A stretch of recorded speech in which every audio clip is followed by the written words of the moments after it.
Le mouvement surréaliste est survenu au cours du XXe siècle. C'est un automatisme pur par lequel on se propose d'exprimer, soit verbalement, soit de toute autre façon, le fonctionnement réel de la pensée. Dictée de la pensée, en l'absence de tout contrôle exercé par la raison, en dehors de toute préoccupation esthétique ou morale. Peinture, photographie, cinéma et littérature, les grands textes fondateurs au tract, des manifestes aux livres de poètes ou d'écrivains, dont Georges Bataille, André Breton, Robert Desnos, Paul Éluard et Benjamin Apple. Le surréalisme se définit comme une fusion entre l'imaginaire et le réel. C'est au-delà que Breton nommait le merveilleux. Une inspiration qui vient de l'inconscient et permet de s'exprimer librement, sans tabou ni jugement de valeur. Il s'agit avant tout d'une activité de l'esprit fondée sur la spontanéité et ses différentes formes, en dehors de ces trois principes, raison, morale et goût. Se fondant sur le jeu, le désir et le hasard, les artistes et auteurs laissent libre cours à leurs idées, les perceptions allant jusqu'à dépasser toutes les limites, notamment celles des contraintes, la vie et la mort, le passé et le futur, le rêve et la réalité, et des règles de bienséance, le bien et le mal, le beau et le laid. C'est dans un contexte de révolte et de tension, caractéristique des avant-gardes européennes des années 20, que les surréalistes se rassemblent à Paris, considérés alors comme capitale mondiale des arts. Au même titre que Dada, mouvement précurseur, les poètes et artistes vont lutter contre l'ordre établi, pilier d'une société dont ils condamnent les mécanismes et fonctionnements. Dominé en premier par André Breton, le surréalisme, dont l'existence est officiellement annoncée en 1924, concerne le champ de l'écriture, de la littérature et la poésie. Son terrain d'essai, une vaste expérimentation du langage exercée sans contrôle, s'étendra ensuite aux arts plastiques, à la photographie et au cinéma. Un art révolutionnaire qui a su s'imposer une constance, celle du rêve comme exploration du réel. Selon Breton, le poète surréaliste n'est plus qu'un appareil enregistreur, ce qui rejoint la théorie platonicienne de l'inspiration. Une citation de Dali permet d'accentuer un des points importants du mouvement surréaliste. Un jour, on sera obligé de reconnaître officiellement que ce que nous avons baptisé réalité est encore plus illusoire que le monde du rêve. Salvador Felipe Jacinto Dali est né à Figueras, en Espagne, en 1904. De 1921 à 1925, il fait ses études à l'Académie San Fernando de Madrid. Sa première exposition personnelle est organisée en 1925, Galerie d'Almo, Barcelone, exposition à laquelle Picasso et Miro commenceront à s'intéresser à ses travaux. Dali est d'abord influencé par le futurisme, puis par le cubisme en 1925. Lors des voyages à Paris en 1929, à l'occasion du tournage du film Buñuel, Un chien andalou, Dali étant un des co-scénaristes, Miro l'introduit dans le groupe surréaliste. Dali rencontre André Breton et Gala, sa future femme. Dali s'intéresse alors aux théories psychanalytiques de Freud et met au point sa méthode paranoïaque critique. Il peint dans cette période des espaces oniriques et fantasmatiques peuplés d'éléments symboliques, montres molles, béquilles, animaux fantastiques, personnages distordus. Après 10 ans d'efforts, Dali ouvre son propre musée. En 1974 a lieu l'inauguration du Teatro Museum Dali. Salvador Dali est mort à Barcelone en Espagne en 1989 à la suite d'une série de crises cardiaques. Nous allons parler de l'un de ses tableaux les plus célèbres, Montre molle ou Persistance de la mémoire.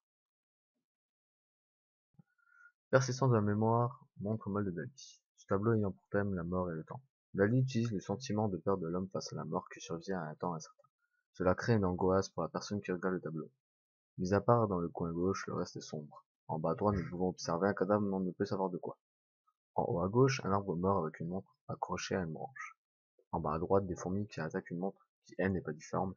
Elles cachent l'heure indiquée sur la montre. Peut-être pour représenter cette idée de fatalité, la mort à n'importe quel moment.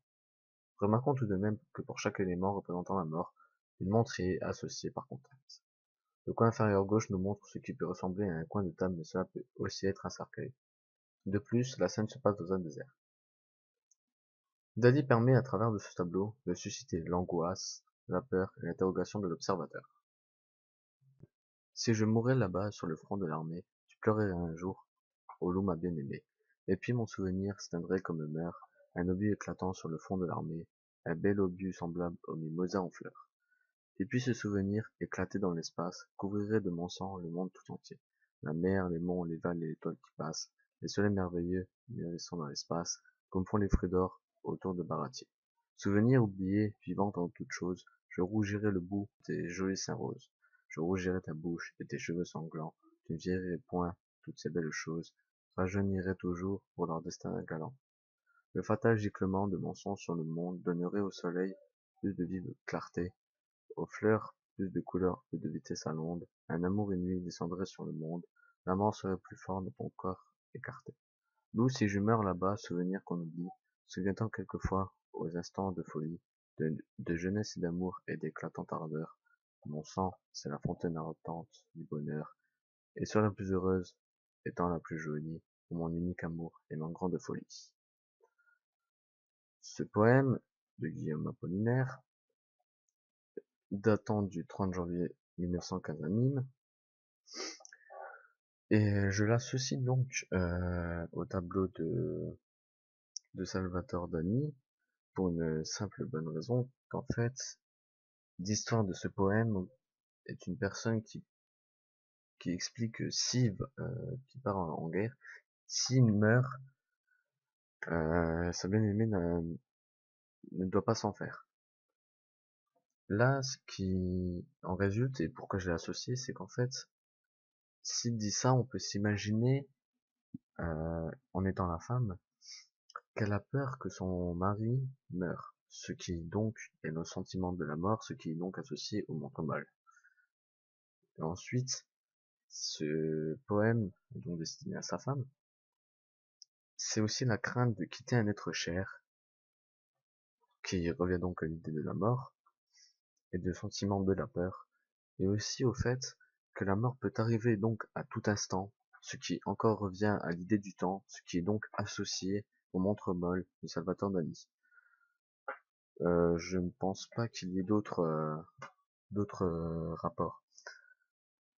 La peur de la mort, la peur d'un très cher et donc la peur du temps, parce que la mort peut arriver à chaque instant, sont donc liés entre ce poème et Salvatore Dali montre molle.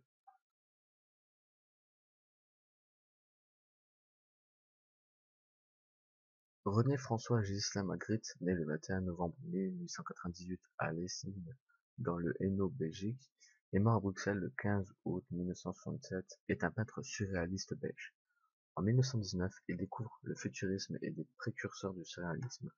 En 1925, il peint sa première toile surréaliste. Il participe à toutes les grandes expositions de surréalisme, qu'elles soient françaises ou belges. Dans son œuvre, il peint des personnages récurrents mais anonymes. Dans ses toiles, il cherche à dérouter en créant des décalages entre les formes et les matières, entre le sujet et sa composition, et même dans le titre. Ainsi, son célèbre tableau « Ceci n'est pas une pipe » représente une pipe. Ainsi, il ouvre les portes de l'imaginaire. Ceci n'est pas une pipe est un tableau venant d'une œuvre nommée La trahison des images de René Magritte.